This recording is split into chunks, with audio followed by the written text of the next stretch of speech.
नीतीश कुमार का दूत लालू के घर में क्या कर रहा था?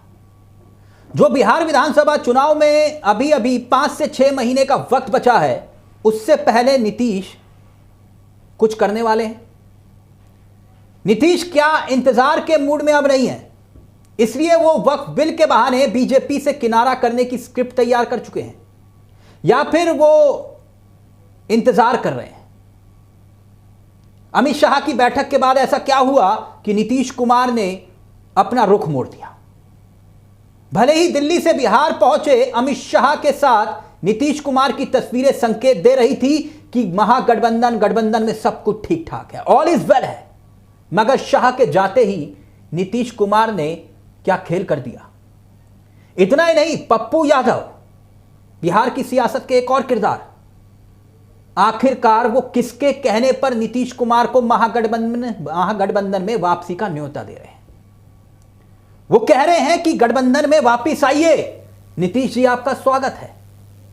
यकीनन बिहार की सियासत में बहुत कुछ घट रहा है। बात सिर्फ वक्फ बिल तक सीमित नहीं है, अब तो बात उससे भी आगे निकल आई है, यानी नीतीश कुमार के दूत तक। वो दूत कौन है वो भी बताऊंगा मैं आपको। नीतीश बीजेपी के साथ खड़े हुए तो दिक्कत, और नहीं हटे तो भी दिक्कत। वैसे तो इन दिनों नीतीश कुमार की तस्वीरें कैमरे में कैद होती हैं, और कैमरे में कैद होती हर हरकत सियासत में उनकी मानसिक स्थिति और हालत पर सवाल खड़ा कर रही है, और बीजेपी यही चाह रही थी। अब नई तस्वीरें फिर से सियासी फसाना बन रही है, जहां मंच पर नीतीश कुमार मौजूद होते हैं, महिला का हाथ पकड़ते हैं, उसके कंधे पर हाथ रखते हैं, डिप्टी सीएम सम्राट चौधरी उनको हटाते हैं। मगर ये तस्वीरें आज सिर्फ सवाल भर नहीं है, इससे आगे भी मामला निकल चुका है। नीतीश कुमार एक एक करके जो तस्वीरें सामने आ रही है नीतीश कुमार की, उसने गाहे बगाहे बीजेपी को मौका दिया है। और वो दोस्तों यकीन मानिएगा, बीजेपी का ट्रम्प कार्ड होगा चुनाव के ठीक बाद। अगर नीतीश कुमार को हटाना होगा तो यही वीडियोस, यही तस्वीरें नीतीश कुमार की, यकीन मानिएगा दोस्तों, बीजेपी दिखाएगी कि नीतीश की हालत अभी ठीक नहीं है, वो बिहार के मुख्यमंत्री पद को नहीं संभाल सकते।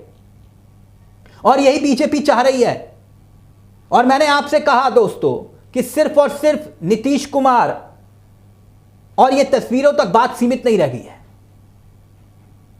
बात उस फॉर्मूले और उस मुद्दे तक भी आ चुकी है कि सीटों का बंटवारा कैसे होगा। और इस सियासी खेल के मायनों को समझिएगा। क्यों?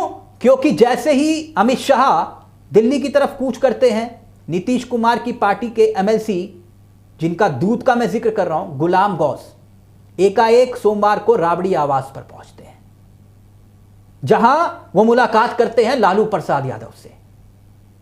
कौन? नीतीश कुमार के करीबी। मुलाकात लालू यादव से। और ठीक अमित शाह के जाने के बाद अब इस मुलाकात के पीछे के सियासी मायले क्या नीतीश कुमार खेल कर रहे हैं? क्योंकि जिस तर्ज पर विपक्षी पार्टियां लगातार, उदाहरण देकर समझा रहा हूं दोस्तों, वक्फ बोर्ड संशोधन का विरोध कर रही हैं, उसको लेकर नीतीश कुमार घिर चुके हैं। क्योंकि नायडू भी खुलकर मुखालफत कर रहे हैं मोदी की और उस फैसले की, लेकिन नीतीश कुमार की चुप्पी मुसलमानों को अखर रही है कि भाई नीतीश कुमार खड़े बीजेपी के साथ हैं, एनडीए के साथ हैं, और हमारी वक्फ की संपत्तियों को लेकर कोई स्टैंड नहीं ले रहे। भले ही ईद के मौके पर मुसलमानों को मुबारक देते हुए नीतीश कुमार की तस्वीरें आई, मगर नीतीश भी जानते हैं कि बात इतनी भर नहीं है, इससे नाराजगी कम नहीं होगी। सोशल मीडिया पर पोस्ट हो रहे हैं। वक्फ बिल पर नायडू और नीतीश आर पार के मूड में क्या आ सकते हैं? अगर नायडू को मोदी को बैकफुट पर लाने के लिए नीतीश का साथ मिल गया तो यह लड़ाई और दिलचस्प हो जाएगी। वैसे तो रविवार को जब अमित शाह दिल्ली से बिहार पहुंचे, तब कयास लगाए जा रहे थे कि बैठक में कुछ बड़ा होगा, कुछ तय होगा। मगर हुआ क्या दोस्तों? बैठक लंबी चली ही नहीं। बहुत देर तक यह बैठक नहीं चली। खबरें ये तक आई कि सीटों को लेकर लोकसभा का जो फॉर्मूला था वही बिहार में विधानसभा का फॉर्मूला भी रहेगा चुनाव में, मगर जेडीयू इसके लिए तैयार नहीं है। दूसरी तरफ चिराग पासवान है, जितिन राम मांझी है, उपेंद्र कुशवाहा है। एनडीए के ये वो साथी हैं जिन्हें अमित शाह साथ लेकर चलना चाहते हैं और जेडीयू सीट बंटवारे में खुद को मजबूत रखना चाहती है। मगर क्या नीतीश के मन और जहन में कुछ और भी पक रहा है? तभी तो पप्पू यादव की भी एंट्री हो जाती है दोस्तों। पप्पू यादव बड़े दिलचस्प किरदार हैं बिहार की सियासत के। खुल्लम खुल्ला नीतीश कुमार को महागठबंधन में शामिल होने का ऑफर दे रहे हैं, यह कहते हुए कि बिहार ऐसा राज्य है जहां बीजेपी अपना मुख्यमंत्री नहीं बना पाई है और बिहार में बीजेपी अपना मुख्यमंत्री बनाना चाहती है। नीतीश को संकेत दे रहे हैं, संदेश दे रहे हैं, लेकिन नीतीश को चुनाव तक वो छोड़ेंगे नहीं, छेड़ेंगे नहीं। वो सीएम तब तक बना के रखेंगे, चुनाव के बाद पप्पू यादव कहते हैं कि नीतीश की हालत शिंदे की तरह हो जाएगी। शिंदे कौन? एकनाथ शिंदे महाराष्ट्र में। शिंदे को हटा के देवेंद्र फडणवीस को मुख्यमंत्री बनाया, यानी चुनाव के वक्त तक शिंदे रहे। अब बिहार में बीजेपी अपना मुख्यमंत्री चुनाव के बाद बनाना चाहेगी और दावा यह कि नीतीश के इर्द गिर्द वाले सभी नेता अमित शाह के करीबी हैं। तो यानी ऑपरेशन लोटस। सवाल यह भी नहीं है कि पप्पू यादव जो दावा कर रहे हैं उसका आधार क्या है। सवाल यह है दोस्तों कि वो किसके कहने पर, पप्पू यादव किसके कहने पर नीतीश कुमार को ऑफर दे रहे हैं। खैर, नीतीश भी जानते हैं कि बिहार को विशेष राज्य का दर्जा नहीं मिला, विशेष पैकेज नहीं मिला कि जो मोदी ने कहा था कि कितने दूं, इतने करोड़, इतने करोड़, इतने करोड़। कितने करोड़ मिले? बिहार की जनता से सवाल है। तब और अब सियासत का वक्त बदल चुका है दोस्तों। ऐसे में जनता को सवाल का जवाब देना नीतीश कुमार के लिए भी भारी होगा और खास तौर पर इस स्थिति में अब नायडू की तरह सामने नहीं आते तो भी दिक्कत, सामने आते हैं तो भी दिक्कत। यानी पर्दे के पीछे आर पार की लड़ाई का मूड बना चुके हैं नीतीश कुमार। नीतीश कुमार और चंद्रबाबू नायडू पिछले 48 घंटों में जो बयानात, जो हरकतें हो रही हैं, उसने मोदी सरकार को असहज कर दिया है। नीतीश कुमार की हरकतें बीजेपी के लिए जबरदस्त सिरदर्द बन चुकी है दोस्तों।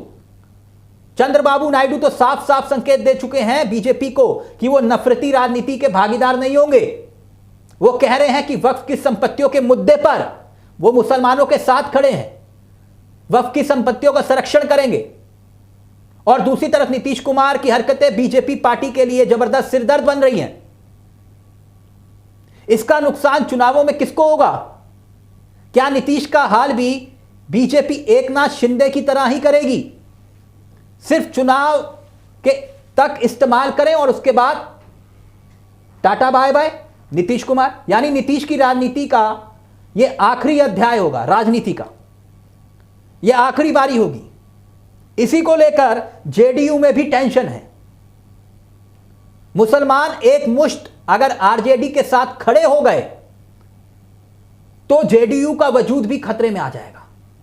और अमित शाह मौके पर चौका मारते हैं, बीजेपी मौके पर चौका मारती है, पार्टियों को तोड़ने का इतिहास है। तो जेडीयू भी खत्म हो जाए तो हैरान मत होइएगा। तभी मैंने कहा कि सोमवार को गुलाम गौस की लालू प्रसाद यादव से मुलाकात सामान्य मुलाकात नहीं थी। सियासी धुआं वहीं उठता है जहां चिंगारी होती है।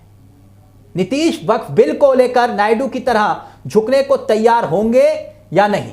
नायडू तो नहीं है, नीतीश हैं। वो मोदी और शाह के आगे झुक जाएंगे। वैसे तो गुलाम गौस लालू यादव से मुलाकात को ईद के मौके पर मुलाकात बता रहे हैं, मगर आप जानते हैं दोस्तों, सियासत है ये, और सियासत में कोई भी मुलाकात आम मुलाकात नहीं होती है। उसके कई और कोई ना कोई मायने जरूर होते हैं। इसलिए बिहार में सियासत दिलचस्प मोड़ पर आ चुकी है। अभी पिक्चर बाकी है मेरे दोस्तों। नमस्कार, जय हिंद, जय भारत।